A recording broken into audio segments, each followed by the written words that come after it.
KBC Studios in Kampala. This is Good Morning Uganda Extra.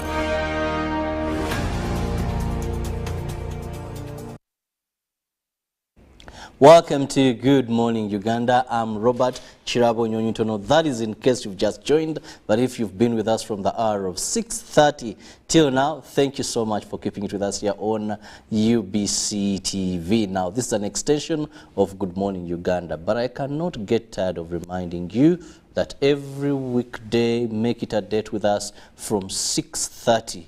We are here and we go up to 9, that is Good Morning Uganda, and we come with an extension, which is Good Morning Uganda Extra.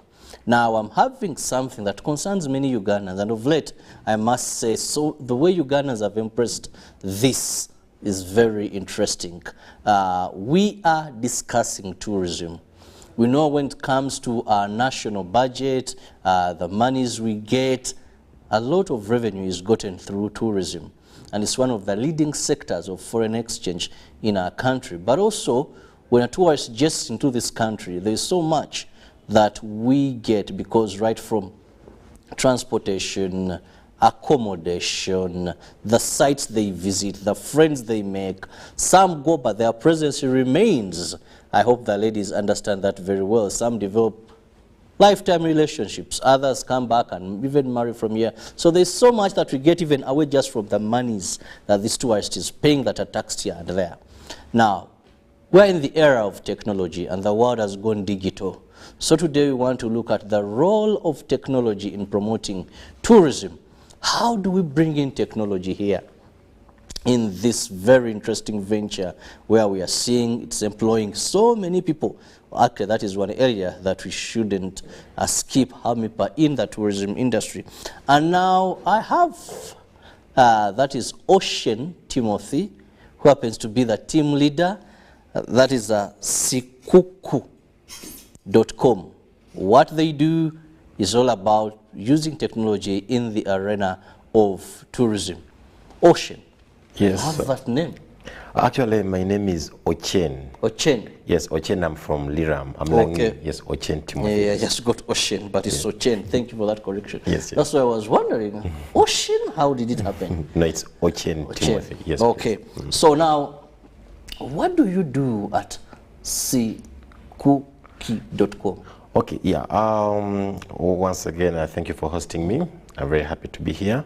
Basically, Sikuku.com is what I would call an online market place. Basically, Sikuku.com is an online travel agency. We saw the need of embracing technology, so we decided to bring our services, bring the tour services to closer to our clients, but using technology. So basically, what we do is that we run we operate an online portal. So on our portal, if you visit our website or our different platforms, you're able to book a flight, to book a tour, to book a hotel, to rent a car, to do so many things. So we thought that since everything is now going digital, why can't we bring all our services closer using the digital technology? So basically, Sikuku.com is an online travel marketplace where you can access all your travel services. Okay. Yeah. Now, how I can access all my bookings, travel, like you've said. Yes. But let's understand, is it only for the foreigners or even domestic market? Because now, Uganda, our campaign is promoting domestic tourism. Yes. COVID taught us a lesson that we can no longer rely on that white man we see with a long camera, with sophisticated equipment. Yeah. There can be a time when they can't come in. During Ebola, their bookings reduced. True. Because once they had to have Ebola, they said, Yes. But us, the Ugandans, in areas that weren't restricted, we could still move around. So is it for all? Yeah, actually, it's two ways. If you look at how we developed Sikuku, basically, our initial concept was, suppose I have a friend, say me, called Paul in the USA. Now, Paul wants to come to Uganda. So we made our platform in a way that Paul is able to book his flight, to book a hotel, maybe to book a tour to one of our national parks, maybe go to Chidepo National Park. Also, if Paul wanted to attend an event here, maybe a cultural event or something, he's able to do it. But then also, I know that I have my brother maybe somewhere in Kumi. he wants maybe to go for a holiday in Zanzibar. So it's also possible for him. He can book a flight to Zanzibar. He can book a hotel to Zanzibar, everything. So Sikuku works either ways for people leaving the country or people coming to the country. So whichever, if you're an outbound or an inbound, you're able to use our platform. So it works two ways. Now, you know, most of the things regarding tourism, also there's a challenge of which currency is used here. And that is what also people who are interested in tourism are looking at. How do we domesticate this? Why would Chirabo Robert have to go and get the shilling, then get the dollars? Then so are you free to that, or is there that restriction as well? Well, now, how we operate, it's a bit, we're an online marketplace, meaning that we have service providers. I give you an example. If you came to our platform and then you say you want to book a hotel, let me say Serena Hotel. Now, Serena Hotel could be charging you in dollars, and most likely the currency we shall be getting from you will be in dollars or an equivalent of that, depending on the exchange rate of the day. But also there are other services on our platform that are paid in shillings. For example, we have local tours. Maybe Chirabo wants to go and visit Lake Bunyonyi. So that is in the local currency. So that one you pay in the local currency. So depending on the service provider, on the vendor, because we're a marketplace, we just provide a platform where service providers come and list their properties or list their services, then people book for them. So depending on the currency that is used by the service provider, that's when you get. But I think on average, the way the world is moving is that the currencies at some point don't matter so much, because I give you an example. All airline tickets, they give you. Most of them are in dollars, of course. Some of them are in shillings. But I think we are finding this sometimes a bit challenging, because the dollars keep on changing. I can tell you the dollar, within the past 1 week, it has fluctuated a lot. Yeah. So to some, especially if the currency is in dollars, it may make some service providers lose some money, because you may quote someone, maybe fuel was, the dollar was at some rate. Then by the time the business come through, there's been a fluctuation. So we get those challenges. But I think it's something that we have to move with as a business, and then keep on finding better ways of giving better services to our clients. Yes. Now, as Sikuku, to what extent do you go to monitor the service providers? Because one of the things that I've identified, I've done a lot of moving here in Uganda. With a number of service providers, that they have various packages. Yes. It's now very easy for you for a weekend, you and your family, to go to any place within Uganda to start with here. You just go and look at the various packages, a couple, this, that. But you as a market platform, to what extent do you go to monitor the works? Because one of the challenges to us, will tell you, is why sometimes they even choose to come to Uganda, then carry out these things here, this company there, that when they work through, I don't want to use the word broker. It may not sound very good, and I've not used it. But, and I don't want to use the word middleman. It may not sound very good, and I've not used it. But when they work through somebody, that they fail to find who to hold accountable in terms of not quality services rendered to them. Yes, your question is very valid, and I think that's a challenge that we are facing with time and time again. I would say that so many times a person, for example, Mr. Chirabo, you may say you want, you book for an accommodation. You're going maybe to, let me say, to Gulu. You book for an accommodation. You find that on the platform or on our portal, what the service provider showed, maybe the photos, maybe the room services, the amenities, nothing of them is really existent. Now we have an option for someone to raise a complaint. Then also we rely so much on reviews, because I can tell you we have like on our portal we have a place where you can make a review. Let me say if you went and visited Hotel X in Gulu and their service was horrible, you have a place where you can put that review, and that review is public. Now, that review, because like all service providers, if you went to booking.com, people rely so much on reviews, because I believe that if I had a good experience at your hotel and I write a positive review, it definitely generates more customers towards you. So I think at the end of the day, we encourage our service providers to be realistic. If your hotel is a 1-star hotel or a 2-star hotels, tell the truth. If maybe you have a challenge, maybe you don't have hot water or something like that, ensure that what the person is booking for, they are aware for it. But we try to engage them to ensure that they provide a good service, but also we rely so much on their reviews. Now, if a client raises a complaint, we definitely give the service provider a chance to explain their side of the story. Then when we feel that their services are not meeting our standards, then we're able now to remove them from our platform or to tell them to improve it, something like that is. But we rely so much on the reviews and the feedback we get from the clients. Okay, yes. You're still with us here on UBC TV. It is Good Morning Uganda Extra, and we are focusing on technology in the promotion of tourism in our country, where I have a guest from sikuku.com, a marketing platform that is doing work in this sector. Now, what has been your experience? How are Ugandans responding to this? Because we know this could be fairly new from the old ways of doing things, where someone would sit behind their computer, they'd go to internet and still try to Google or search for various service providers. If it's transportation, then you go there. If they just... So how people responding to this one-stop center? Yeah, I think I would say that we began sometime last year, because, you know, it involves a lot of technology. You have to test different modules and see which one works best. But I would say that Ugandans are very, very receptive. The market is very, very brilliant. You find that right now so many people are using the phones. You find that 90% of the time someone is on the app, is on the phone. So the response is very, very positive. We just need to reach out a little bit more people, and then also get more service providers on board.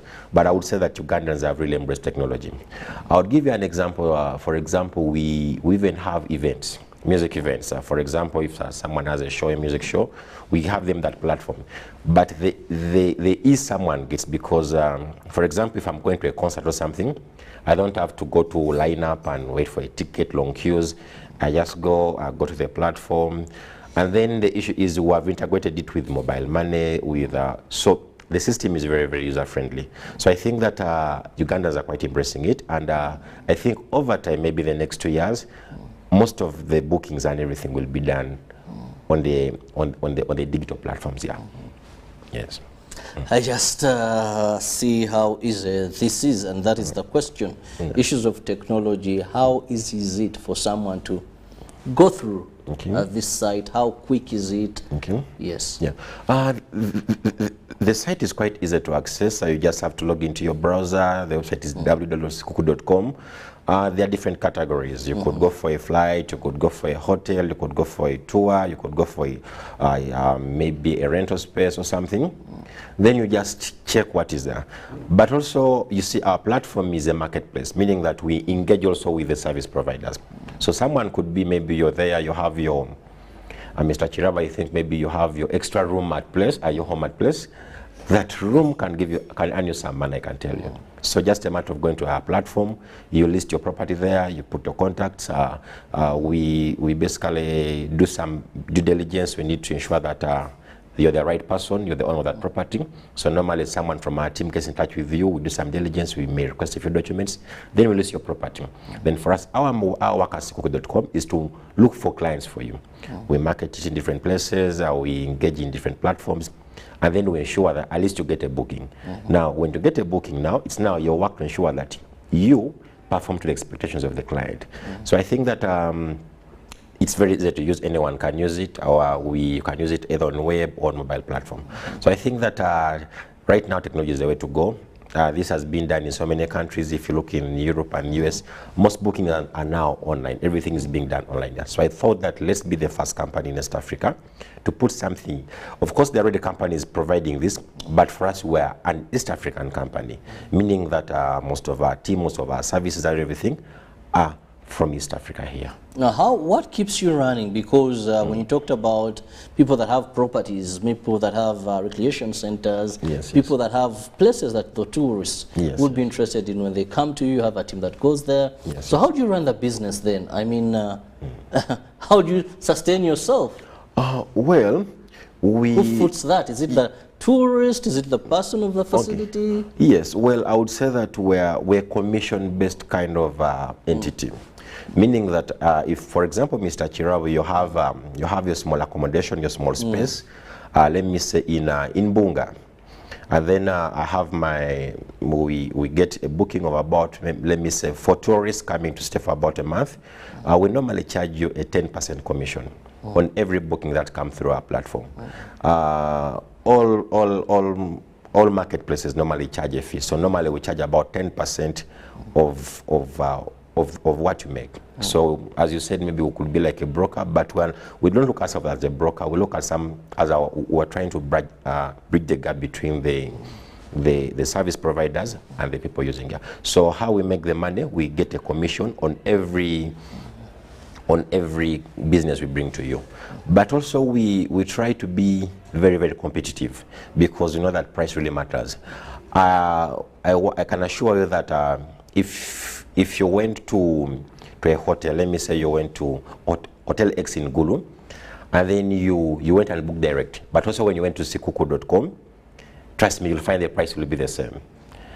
Yes, because it's very important to give the clients a good price, because I want to give you a reason why to use sikuku.com. Now, I'm giving you convenience, but convenience in terms of booking and making your payments, but also I'm offering you the same price. So normally what we do is that we engage the service providers. We tell you that, okay, now we need to bring your clients, so that I want to ensure that the price we offer the clients are as competitive as possible.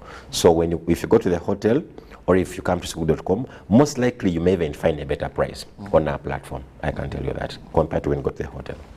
That is using technology to promote tourism in our country, and it is what we are discussing with my guest. Well, all those mean they are limiting certain people who are performing certain roles.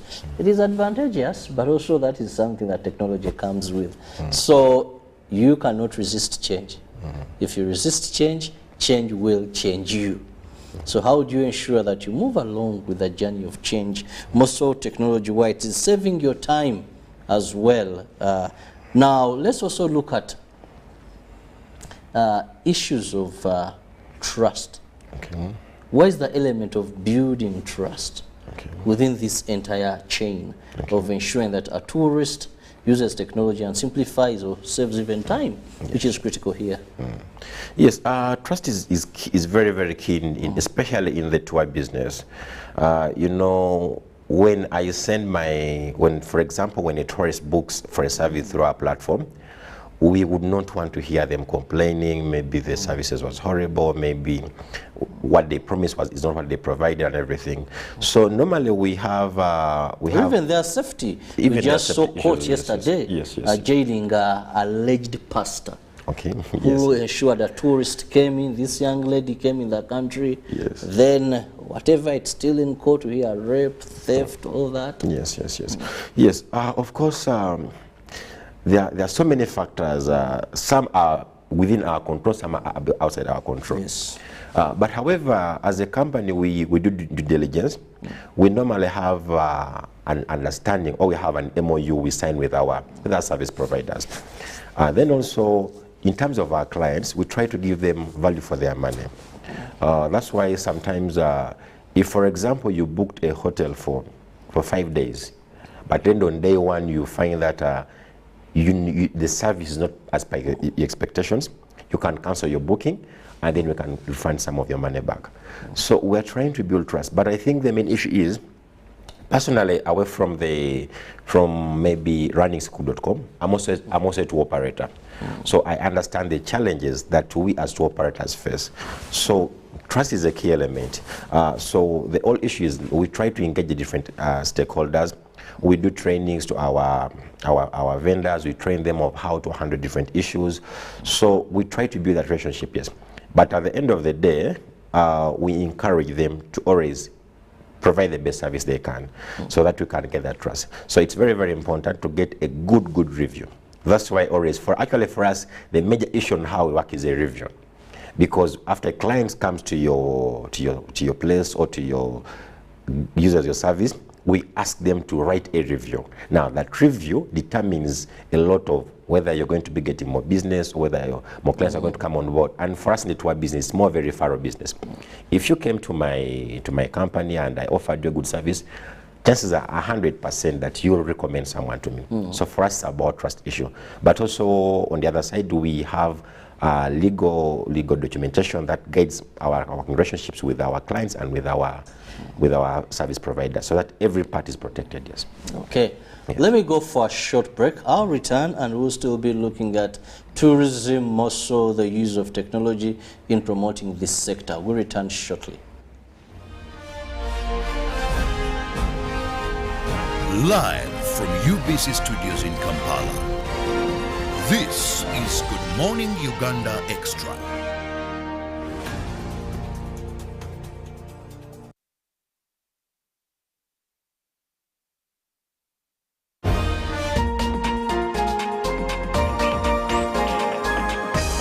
One-on-one with Michael Jordan Lukomwa. A weekly face-to-face conversation focusing on accountability, inspiration, information, and sensitization of the public from the various sources, such as inspirational profiles. Having a disability is not inability. Professional guidance. There is no special antiretroviral therapy that is given specifically for discordant couples. And of course, politics. Don't you see anywhere that you would give a credit in the fight against COVID? My role as the owner of the country is not to, be preoccupied by giving credit to my servant. We have said that if we are to talk to General Museveni, there must be certain conditions in place. Is it true that you paid 5 million shillings to MPs that voted for Anita Monga Tayebo? That is laughable. Why would we pay when we have nominated them as SEC? Every party has been represented in Uganda's parliament for 10 years. We only by one MP, you yourself and my daughter, Susan. Every Friday 9 p.m. it's One-on-One with Michael Jordan Lukomwa on UBC TV, inspiring Uganda. Pick of the day on UBC.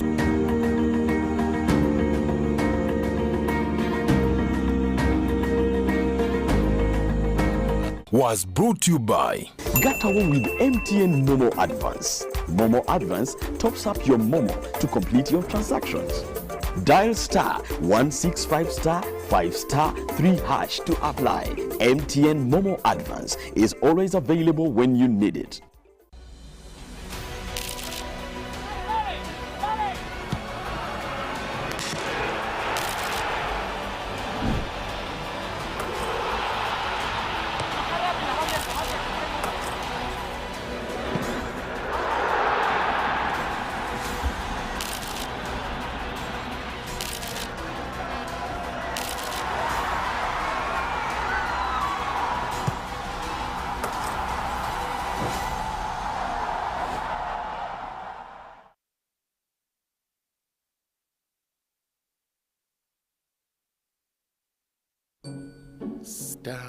Keeping an eye on all your balance the old way. I got this. yeah. Balance is... yeah. What is he up to now? *11. Keeping an eye on all your balance with the My Airtel app. You have the power in your pocket. The power to see all your balance in one place and in real time. Unlock that power with the My Airtel app. Visit the App Store or Google Play now.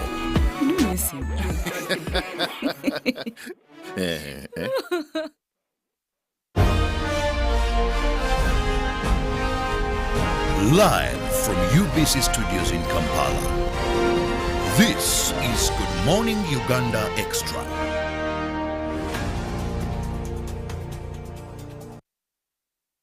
Welcome back from that short break. It is still Good Morning Uganda Extra here on UBC TV. I'm Robert Chirabo Nyonyintono with my guest Timothy from Sikuku.com. That is a tourism and market online platform for you to carry out your bookings, to look at the various service providers and make a choice. Now, Timothy, let's look at also how this industry is performing. Okay. We know we had COVID, we came out from COVID, I must say. Then we had Ebola for Uganda, we completed our 42 days, we were declared Ebola free. But all these could have had an impact. Can we say that there's a smooth recovery, or is it still a struggling industry? Well, I would say that the industry has changed a lot. We have transformed over the past 2 years. In COVID time, before COVID, the industry was okay. Then COVID came in. Some of us had to resort to domestic tourism. Yeah, we had. It was the only option. It was the only option. Yes, yes. Actually, it became very interesting because we learned a lot during that.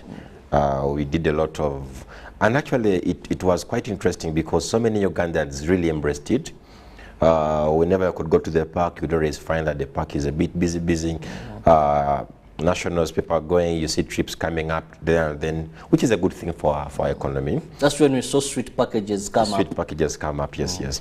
However, from a tour operator's point of view, domestic tourism may not, alone is not sustainable for a company.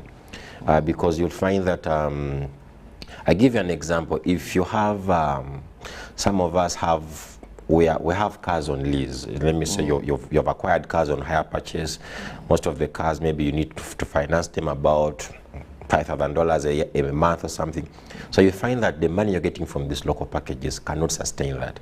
So that's why, again, we have to go back to the foreigners whom are able to pay something slightly higher than our domestic tourists. But on average, I think COVID came in, then we had the lockdown, then we again opened up again. There were so many efforts made by government. I think UWA first did slash some prices of entry to different attractions. I remember in COVID we used to be also essential workers at some point. So government did its part to ensure that we had a recovery. And I think that we did have a rebound really, because bookings last year, May, June, July, bookings were quite high. You could go to the park and it was quite busy. And actually, I think UWA saw that and they went back to, how do I say, they put their figures back again to originally where they were, because in COVID they had put them down a bit, so they went back up a bit. I understand that. So many things had changed, prices of things had gone up, so maybe they were proper to do that. But again, then the Ebola scare came in also a bit. That also, actually personally, I think I lost about 3 bookings because of Ebola. I had some teams, especially schools, that cancelled. They felt they're supposed to travel actually to Western Uganda, but they felt they didn't feel so secure, so they had to postpone it to next year. So I think the Ebola scare also kind of scared us a bit somewhere.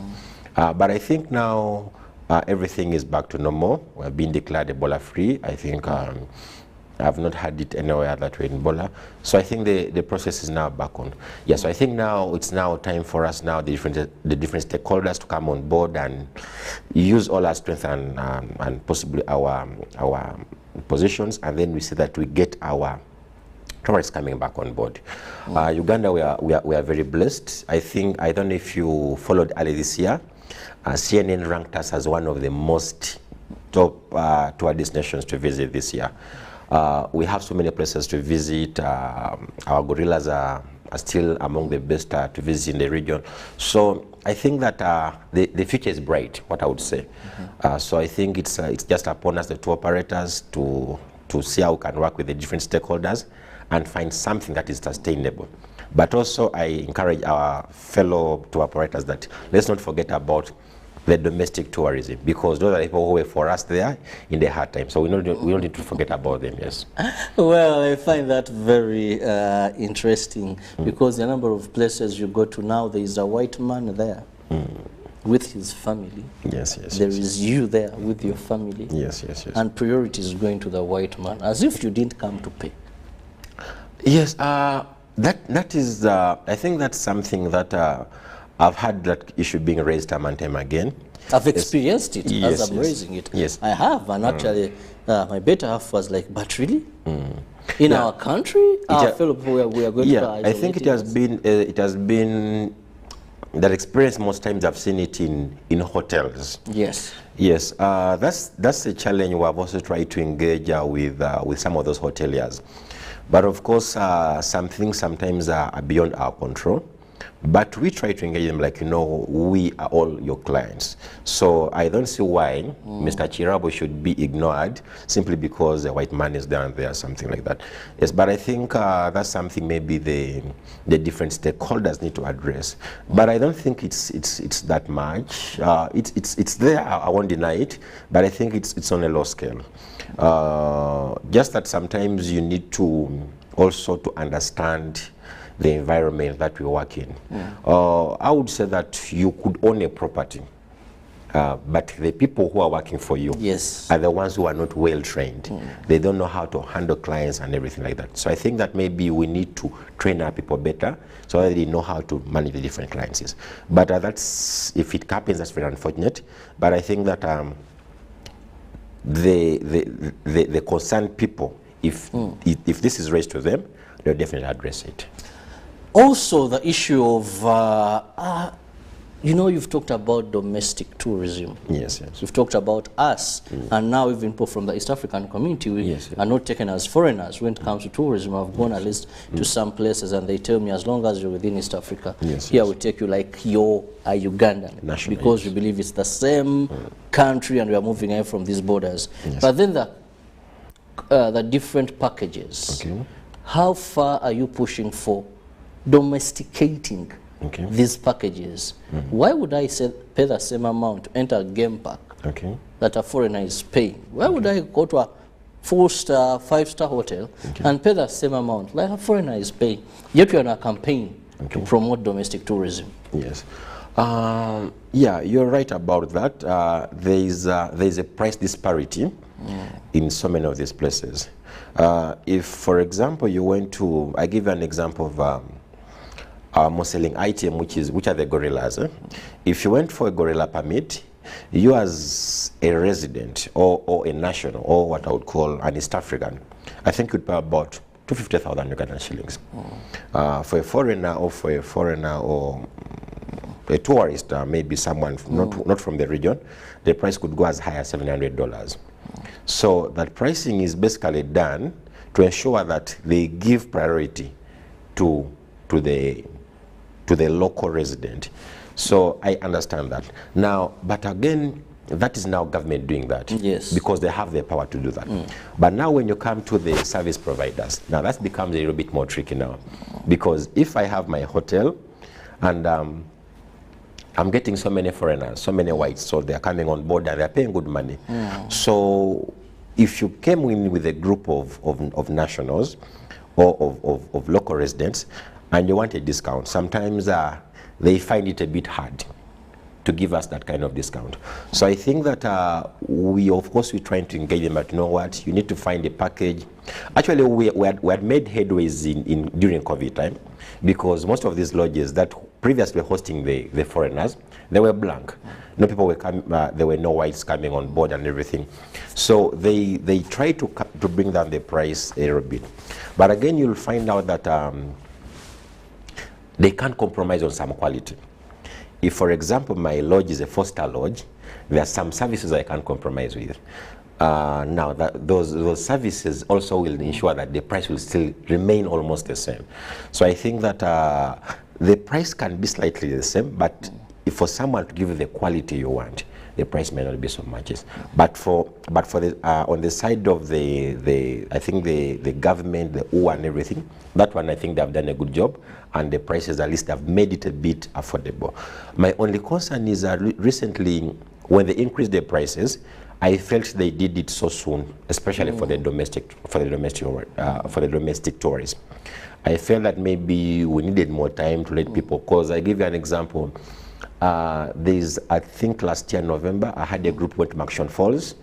So we thought that we're still in the COVID, after COVID kind of pricing, yeah. But reaching there, they wanted you to pay, of course you pay park entry fees. Then again, when you want to hike the top of the falls, you want you to pay again another fee.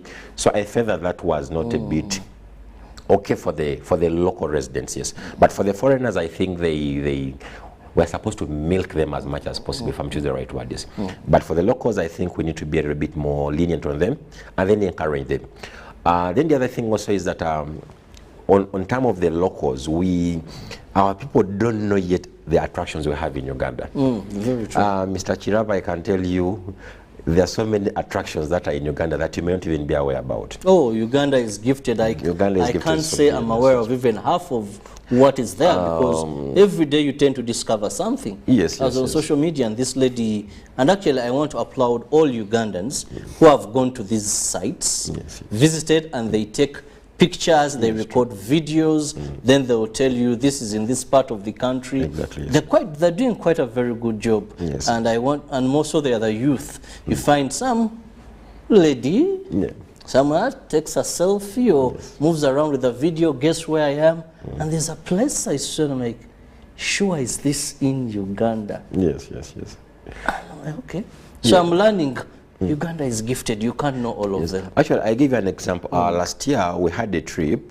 It was called Africa Kwetu Fuel Economy Tour.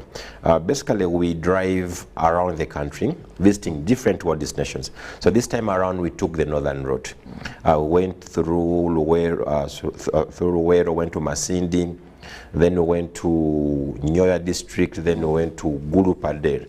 Now, there's a place called Fort Patiko. I don't know if you've ever heard about it. It's in Pader, deep down in Pader. It's very, very amazing. Like everyone was there, was like, wow, like, is this in Uganda? Basically, Fort Patiko was like a slave collection center back in, I think in the 18th, 19th century, sometime back. So when you look at the kind of history that is there, remember we have a lot of issues to do with slave trade and everything. The place is quite amazing. So everyone that went there was quite impressed, yes. But I can tell you, if you went and asked anyone, do you know Fort Patiko or maybe the places that side there, most people don't know, yes. There is some person I watched on TikTok, and they was showing some falls in Arua. Yes. Now that is Arua Falls, yes. And I had thought something, but what tourism? You know, it just shocked my mind how beautiful these falls were. Yes. It looks so beautiful. I thought, well, we are used to CP Falls. You look at Western Uganda, it's where you expect something like that. Then go to a bit of the Eastern, but I was like, this is so beautiful here. Yes. And actually, it's my next destination if I'm to travel. Wow, that is good. Yeah, so I think that we as a country, we are quite endowed. I think we as tour operators and maybe other stakeholders, we just need to showcase the different packages. I think that's why I'll bring up sikuku.com, because I want, for example, if maybe I'm a small tour operator based in, let me say in Gulu, I'm able to list my different tours, my different packages, so that someone can come and book them and say, okay, let me go and do a tour in Gulu. The other thing that is selling us most is the cultural tourism. Cultural tourism, actually that's the most selling item right now. It's moving away from the animals. Yes. Actually, you see, the foreigners, you see, once there's a time I interacted with the ambassador of Denmark to Uganda. So he told me that a lion in South Africa, a lion in Kenya is the same. But however, our cultures are so unique. That, apart from that, you may have the climbing and they don't have. Yes. Our cultures are so unique. If, for example, I came and paid to stay 1 week with the Karamajong family, now that experience is so unique, I won't find it anywhere. If I went and I had a cultural encounter with the Bagisu, with the Baganda, with the Batua, I go, I see how they live their life. Batwa, very interesting people. That is the point. Wow. Yes, Just look at a week with the Batwa. Yes. Very interesting people. Very interesting people. From appearance to the way they do their the way things. they do their things and everything. Yes.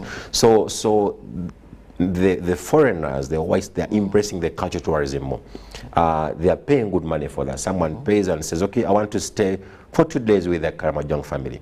They see basically how they live their lives, how do they get their food. That experiences to them is more than awarding to them. The Bagiso have the Kaduri Festival, the Embalo Festival. They would want to experience what is the process before someone goes into the Imbalu, the dances, what they mean and everything, how they cut someone and everything. So I think that the culture experiences are becoming more and more. Here we do festivals. The Bachiga do their Bachiga Nation, the Bachiga Festival. But when you go to that festival, you taste their drinks and then their food and everything, and enjoy the dance. That's a very, very rich experience. So I think that the foreigners are moving towards. I'll give you an example.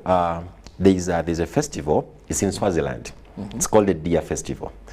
It's something that we're embarking on this year. Basically, the Deer Festival is whereby the King Mswati, they bring for him about 5,000 ladies. Then he comes and then picks one. But the whole process, how it's done, it's a top selling kind of activity. That's why I see this dance of... Not that one is Zulu. That one is a Zulu dances. But for them, they basically bring they parade, or I think about so many virgin girls. They go through some riches and everything. Of course, there's some controversy around, but from a cultural point of view, because that is their culture, that is how they live. It's a very rich culture. And actually, I think this year they're expecting about 25,000 visitors, foreigners, just for that event. Yeah, it's quite a big event. Yeah. Now that brings me. I can't let you go, Timothy, without looking at some of the likely to happen activities this year that we can expect. You are talking about cultural festivals, yes, and now the Word Festival brought in something this last year that was very controversial, though it happened. Excuse me, though it happened, yes, I was shocked with that turn up. Yes. I'm like, wow. You know that festival? I know that festival. That came to Parliament, then later it won't happen, but it happened and it was embraced massively. Yes. So this year, what is down the lane? This year, of course, those festivals are organized by different providers. For us, normally we reach out to them and then engage them, and then we see how best we can get to numbers. But I would say that as a country, we need to appreciate those festivals a little bit more. There was a lot of talk about the festival and maybe the nitty-gritties here and here, but I think from a tour perspective, I tell you that festival brings in a lot of numbers. The figures are very, very impressive. So many people pay good money for that. I can tell you, an average person who went to that festival, a local person, was spending about 1 million shillings.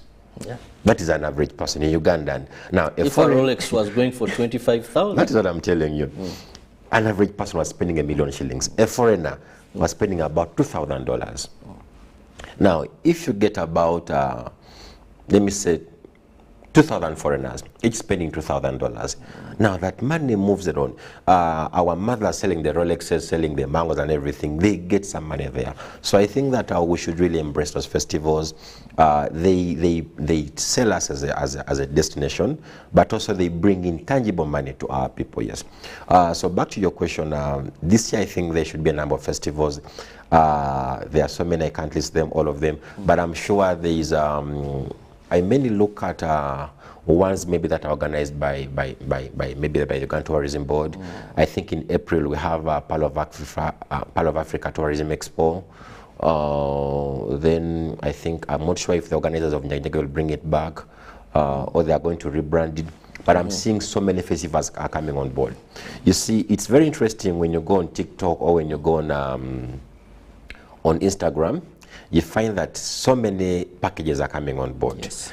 1 week in Sezibwa, maybe 1 week in Kalanga and everything. And I encourage them to bring up those packages because that is what is selling us as a destination.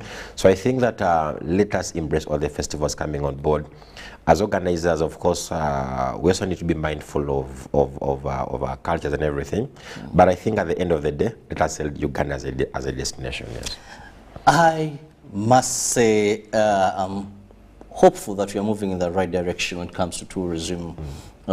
If I had a government official, the only thing I would ask them is to improve some of these facilities. That is very true, yes. There are some places you go to, like you're going to CP Falls, you look at the road, you look at the surrounding, but also for the local governments, that 20% that goes back to communities, we must see it really used very well. Why would a road leading to a game park be in a messy situation? You know, why would we have someone sleeping miles away from the destination they want to go to simply because there are no certain facilities that they need? Maybe electricity, there is no safe water, there are no good hotels around there. So these are some of the things we must improve. We are God gifted, that is one thing. We have the resources, we have the cultures. I think we just now remain to improve the services. And then I know you, the private sector, you're doing very good in marketing. I love the passion Ugandans are taking on. If you remember, during the World Cup in Qatar, these were young boys, I must say. Very true, yes. But selling Uganda at all cost. Yes. One even had to write on a box paper. You saw that one? Yes, I saw it. Visit Uganda. Welcome to Uganda. I love that passion. When I go to, sometimes, rarely, when I'm free and I'm trying to bruise through, I go to TikTok. I see many of them wherever they are with a flag wrapped around them, dancing in some of these key cities and trying to bring out the image of Uganda. I believe we can go to the right direction. That is but before I let you go, what is your last remark to our viewers? Okay, yes. I think I would like to close by, first of all, thanking most of our clients who have supported us, thanking our vendors who have come on board, who have embraced the idea of technology. Yeah, I think technology is the way to go, and I think that we shall move mountains with technology. I would also like to encourage government to make it easy, because I can tell you, for example, we invest a lot of money in technologies. You need we deal with different entities here and right. So I think that the government should make the environment as conducive as possible, because you find that some of the service providers we use are not locally based here. So we need to give them an environment that gives them that confidence. You put your trust. We need people to trust it. Like, okay, now this is a Ugandan company. If I deal with it, I'm sure that the laws are conducive. In case there's a dispute somewhere, we're able to solve it, maybe resolve it amicably, yes. But I think that I encourage everyone outside there to download our Sikuku app or visit our website, and then you see what things you can do. You can book your travel, you can book everything, you can plan for your travel ahead, you can book a flight and a hotel and everything. Then to the other stakeholders in the tourism industry, I think that the future is very bright for us. We are gifted beyond our expectations. Let's use the different platforms we have. This year, some of us are going to ITB Berlin. So let's use those to market Uganda. You talked about those young people marketing Uganda from Qatar, the World Cup. I think we need to appreciate them more. I think that the marketing agency, UTB, to me, I feel sometimes they do us a disservice. They are not really pushing it as hard. People talk how Rwanda is doing it aggressively. They are doing great things in terms of marketing. So I think that the main issue now is let us now market and then capitalize on the opportunities that we have. But otherwise, I think that as a tour sector, the future is very bright for us. Thank you very much. Well, thank you, Timothy, for being part of the show this morning, and of course for coming up with this app that makes things easier. Technology saves time. Yes. Technology helps you have people who are worth dealing with, because the number of background checks that are conducted here. Well, tourism is something that we should not only talk about how it's contributing very well to our economy, but also look at those few challenges. I've traveled to some countries, but when you get there, there is a niche or something that speaks in the tourism sector. Yes, yes. I'll speak for the quickest, that is Kenya. The moment you go to the airport, all the way to the airport, you see issues of Masai Mara. Very true. When you get into Uganda, you reach our airport, tell me which symbol have you seen that shows... You could see some gorillas, I think, a few gorillas, but I think we need... It's lacking. It's lacking, very... When you have these tall buildings we have, yes. for them you'll find a picture of a Masai Mara, along the streets there is something, but I think we still need... Here you may see a big poster of some bush and you're like, okay, maybe. So we need to really up that game as far as selling what we have. Gorillas, showing the beauty of Uganda here and there. Yes. Though there is some work done, but it's still work in the progress and we still have more room to improve. Have a lovely day. See you tomorrow. Good morning.